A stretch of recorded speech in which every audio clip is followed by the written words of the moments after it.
होत नाही गेले. आमच्या गाई आहेत.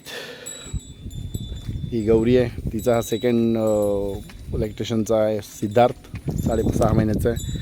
ती फर्स्ट लॅक्टेशन जी आहे ती 20 महिन्याच्या आसपास झाली असेल माझ्या मते. ही राधा आणली गेल्या वर्षी मी. माझ्याकडेच घरचा बुल आहे, त्याने तिचं बछडी आहे. तिला तिचं पण जर मला वाटतं 4.5 महिन्याची झाली ती. दोन्ही टाईम पूर्ण दूध पितीचं. हा पण सोबतच असतो, दोन्ही वेळेचं दूध पितो. ती पुढे आहे ती गोपी आहे, तिची बछडी ती तिच्या पलीकडे चरते ती बछडी. ही मी आणि ह्या दोन मी विकत आणल्या होत्या. ही थोडीशी मिक्स आहे, गिर मिक्स आहे, थोडीशी गावठी, आणि ही साहिवाल आहे. बुला झाला नाही इकडे, थोडंसं पाय दुखतोय त्याचा, तो लांबच तिकडेच थांबला आहे घराजवळ. त्याला पण उद्या परवा आणला की त्याची शूट करतो इकडे मी. मला दाखवतो बुल कसा आहे.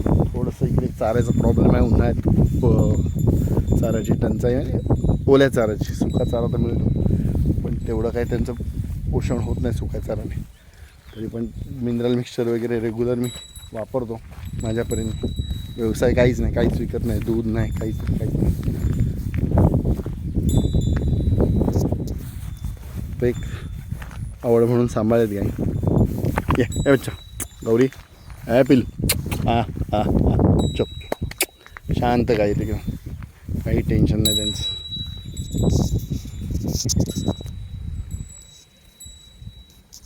ओ ओ काय रे बाळा. हां हां हां ए चला चला, मी जातो आता. चला वर जा तिकडे, चला येतो थोड्या वेळाने चेंज करून.